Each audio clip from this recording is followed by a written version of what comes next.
என்னன்னு பார்த்தோம்னா, எக்ஸாம் எழுதுறதோ இல்லை ரேஷன் கடையில் நிற்கிறதோ இல்லை, இந்த உருளைக்கிழங்கு தோல் உளிக்கிறதாங்க. பாருங்களேன், சம்டைம்ஸ் பொட்டேட்டோ ஒரு சேலஞ்சு கொடுக்கும் நமக்கு, பார்த்துருக்கீங்களா? ஒரு சைடில் மட்டும் அந்த பிளாக் மார்க் இருக்கும், ஆனால் அதை கட் பண்ண வச்சா நம்ம ஆஃப் பொட்டேட்டோ அப்படியே வேஸ்ட் ஆகிற மாதிரி இருக்கும். பொட்டேட்டோ தோல் உரிக்கிறப்ப நமக்கு மைண்டில் வருது என்னன்னா, தனியாக சாங் வரும், என்ன தோல் என்ன தோல் எந்த தோல் உரிக்கிறேன், என்ன தோல் என்ன தோல் அப்படிலாம். நீங்கள் பாட்டு பாடியிருக்கீங்களா? கமெண்ட்டில் சொல்லுங்கள், பாட்டு பாடியிருக்கீங்களா இல்லையான்னு நானும் தெரிஞ்சுக்கிறேன். சரி, இன்னைக்கு பொட்டேட்டோ தோல்லாம் உரிச்சாச்சு. டைம் பார்த்தா இதுக்கே அரை மணி நேரம் ஆயிடுச்சு. இதுக்கு நான் காலேஜில் படிச்சிருந்தா ஒரு டிகிரியே கொடுத்துருக்கலாம். நெக்ஸ்ட் வீடியோவில் கேரட் தோல் உளிக்க ட்ரை பண்ணோம், அதில் ஒரு காமெடி நான் சொல்கிறேன் நெக்ஸ்ட் வீடியோவில். மறக்காமல் நம்ம வீடியோ சப்ஸ்கிரைப் பண்ணிக்கோங்க. இதுவரையும் நம்ம வீடியோ சப்ஸ்கிரைப் பண்ணாமல் பார்த்துட்டு இருந்தீங்கன்னா சப்ஸ்கிரைப் பண்ணிக்கோங்க, லைக் பண்ணுங்கள், உங்கள் ஃப்ரெண்ட்ஸுக்கும் இந்த வீடியோ ஷேர் பண்ணி ஹெல்ப் பண்ணுங்கள் எங்களுக்கு. உருளைக்கிழங்குலாம் தோல் உளிச்சதும் அது ஒரு தனியாக எடுத்து வச்சுக்கோங்க. இப்போ அந்த உருளைக்கிழங்கு நம்ம ஸ்மாஷ் பண்ணிக்கலாம். நல்லா ப்ரெஸ் பண்ணால் தான் அது ஸ்மாஷ் ஆகும். உங்களோட பவரெல்லாம் போட்டு ஸ்மாஷ் பண்ணுங்க. அப்போ தான் உங்களுக்கு யார் மேலே கோவம் இருந்தாலும் இந்த உருளைக்கிழங்கு மேலே போகும். அப்போ தான் உங்களுக்கு ட்ரெஸ் ரிலீஃபாக இருக்கும். அதனால் நீங்கள் யார் மேலே கோவம் இருக்கோ இந்த உருளைக்கிழங்கு மேலே அந்த கோவத்தெல்லாம் காட்டி உங்கள் ட்ரெஸ் எல்லாம் ரிலீஃப் பண்ணிக்கோங்க. இப்போ வெங்காயத்தை சின்ன சின்னதாக பொடி பொடியாக கட் பண்ணி வச்சுக்கோங்க. வெங்காயம் உங்களுக்கு அறுக்கிறப்ப கண் எரியுதுன்னா நீங்கள் வெங்காயத்தை தண்ணியில் ஒரு 10 நிமிஷம் போட்டு அறுத்திங்கன்னா கண் எரியாது. இந்த டிப்ஸ் உங்களுக்கு யூஸ்ஃபுல்லாக இருக்கும்னு நினைக்கிறேன். யூஸ்ஃபுல்லாக இருந்துச்சுன்னா கமெண்டில் ரெட் ஆட் போட்டு விடுங்க. வெங்காயம் ரொம்ப பெருசாக இருக்குது வேணாம், நான் இப்போ கட் பண்ணுறேன்ல அதே மாதிரி சின்ன சின்னதாக கட் பண்ணி வச்சுக்கோங்க.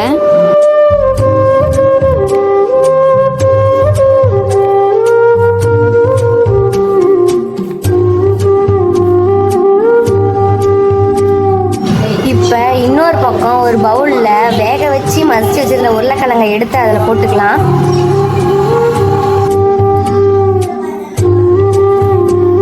இப்போ நம்ம நறுக்கி வச்சிருந்த சின்ன வெங்காயத்தையும் அதில் போட்டுக்கலாம்.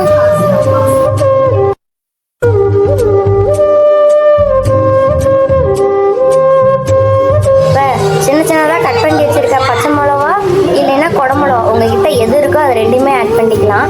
ரெண்டுமே ஆட் பண்ணால் கொஞ்சம் காரம் அதிகமாக இருக்கும். நான் இன்னைக்கு எங்கள் வீட்டில் இருக்க குடமிளகாய் தான் கொஞ்சம் ஆட் பண்ணியிருக்கேன். மசாலாலாம் போட்டுக்கலாம். கறி மசாலா, சிக்கன் மசாலா, கொஞ்சமாக மிளகாய் தூள், உங்களுக்கு தேவையான காரத்துக்கு ஏற்ப நீங்கள் போட்டுக்கோங்க. அப்புறம் உங்களுக்கு தேவையான உப்பு போட்டு நல்லா பசஞ்சிக்கலாம். தப்பித்தாவது தண்ணிக்கு எதை ஊற்றிடாதீங்க, ஏன்னா உருளைக்கிழங்கு அதில் இருக்குது, அதனால் நம்ம அப்படியே பசஞ்சிக்கலாம். மசாலாலாம் எல்லா இடத்துலையும் ஸ்ப்ரெட் ஆகிற மாதிரி பசஞ்சு வச்சுக்கோங்க. இந்த மாதிரி பசஞ்சு வச்சுக்கோங்க, நான் காட்டுறேன். இந்த மாதிரி பசஞ்சுக்கோங்க. இப்போ இன்னொரு பக்கம் ப்ரெட் எடுத்துகிட்டு ப்ரெட்டில் சைடில் இருக்க அந்த மெரூன் கலரில் இருக்குல்ல, ப்ரௌன் கலரில், அதெல்லாம் கட் பண்ணி தனியாக எடுத்து வச்சுக்கலாம். இந்த ப்ரெட்டில் சைடில் கட் பண்ணோம்ல அதை தனியாக மிக்ஸி ஜாரில் போட்டு ப்ரெட் ஸ்க்ராம்பிளுக்கு தனியாக அரைச்சி வச்சுக்கலாம் தூள் தூளாக.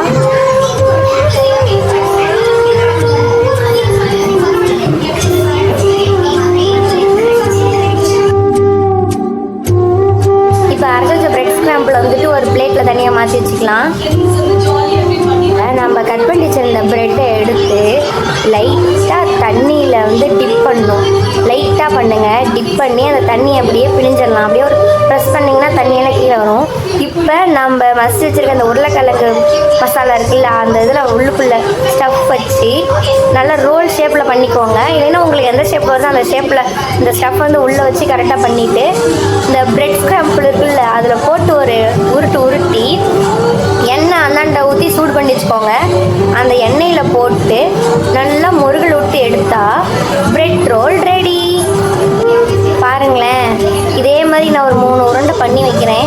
பாருங்கள், தண்ணியில் ஊற வச்சு எடுத்துக்கிட்டேன்னா இப்போ அதில் பொட்டேட்டோ உள்ளே வச்சுக்கிட்டேன்னா ஸ்டஃப் பண்ணிக்கிறேன்னா அந்த ஷேப் உங்களுக்கு ஃபஸ்ட்டு ஒரு மாதிரி வரும், வராமல் மாதிரி இருக்கும். அதனால் உங்களுக்கு நீங்கள் எந்த ஷேப் வேணும் அந்த ஷேப்பில் இது பண்ணிக்கோங்க.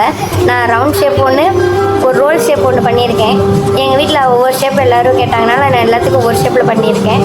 உங்களுக்கு நீங்கள் உங்கள் குழந்தைங்களுக்கு எந்த ஷேப் பிடிக்குமோ அந்த ஷேப்பில் நீங்கள் பண்ணி வச்சுக்கோங்க.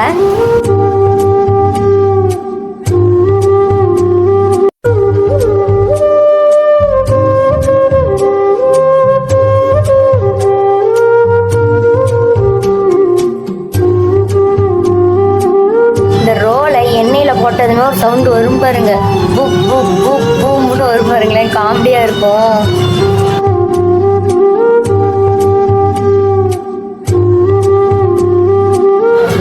மைதா பிரெட் யூஸ் பண்ணுறதுக்கு பதிலாக வீட் பிரெட் யூஸ் பண்ணிங்கன்னா ஹெல்த்துக்கு ரொம்ப நல்லது. மைதாவை நம்ம சாப்பிட்றது படிப்படியே நம்ம குறைச்சிட்டோம்னா நம்ம ஹெல்த்து வந்து சூப்பராக பார்த்துக்கலாம் நம்ம ஹெல்த்தை. ஆயிலை நீங்கள் ரீயூஸ் பண்ணுறீங்களா? அம்மா சொன்னால் தான் கேட்க முடியும். அம்மாவுக்கு எப்பயுமே ஹெல்த்து ஹெல்த்து ஹெல்த்துன்னு தான் இந்த டைலாக் மட்டும்தான் சொல்லுவாங்க.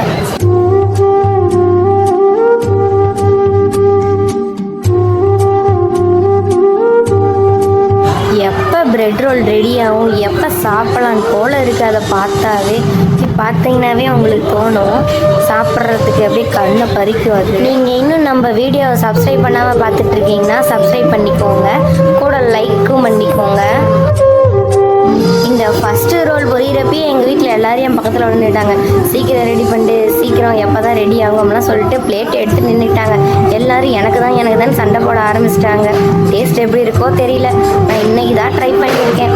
நீங்களும் நான் செஞ்ச மாதிரி ட்ரை பண்ணிவிட்டு உங்களுக்கு டேஸ்ட் எப்படி வந்துச்சுன்னு கமெண்டில் சொல்லுங்கள் என்கிட்ட. அந்த பிரெட் ஸ்கிராம்பிள்ஸ்லாம் அந்த எண்ணெயில் படுறப்ப பிளாக் கலராக மாறி தனித்தனியாக அது ஒரு தனியாக போயிடுது. அங்கே பாருங்களேன், எண்ணெயில் பிளாக்காக தெரியுதா?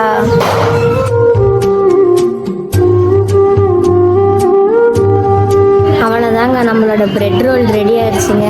நீங்களும் இந்த மாதிரி ஈஸியான மெத்தடில் பிரெட் ரோல் செஞ்சு பாருங்கள். உங்கள் வீட்டில் உருளைக்கிழங்கு எப்பயுமே இருக்கும், அதனால் உங்கள் வீட்டில் உருளைக்கிழங்கு இருந்துச்சுன்னா நீங்கள் இந்த பொட்டேட்டோ பிரெட் ரோலை செஞ்சு பாருங்கள்.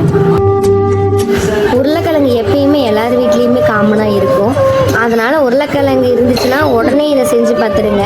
ப்ரெட்டும் உங்கள் வீட்டில் டெய்லியுமே இருக்கும், அதனால் 2 பொருள் இருந்தால் போதும். உங்களுக்கு தேவையானது வெங்காயம் எல்லாத்து வீட்லேயும் இருக்கும். காமனாக உங்களுக்கு குழம்புக்கு தேவையே வெங்காயம் தான், அதனால் செஞ்சு பார்த்துருங்க கண்டிப்பாக இந்த ரெசிபியை. பார்க்கவே டேஸ்டிங்காக இருக்க மாதிரி தெரியல உங்களுக்கு, கலர் பாருங்களேன். நெக்ஸ்ட் வீடியோவில் இதே மாதிரி ஈஸியான ரெசிபி கொண்டு வரேன். அது வரைக்கும் நான் உங்கள் Vlogs with தேவி. மறக்காமல் நம்ம சேனலை சப்ஸ்கிரைப் பண்ணலைன்னா சப்ஸ்கிரைப் பண்ணிவிட்டு இந்த வீடியோவை பாருங்கள். உங்கள் ஃப்ரெண்ட்ஸ் அண்ட் ஃபேமிலிக்கும் இந்த வீடியோ ஷேர் பண்ணுங்கள். அவங்களும் இந்த வீடியோலாம் பார்த்துட்டு ஈஸியாக இந்த ரெசிபி செஞ்சு பார்க்கட்டும். Tata, bye bye.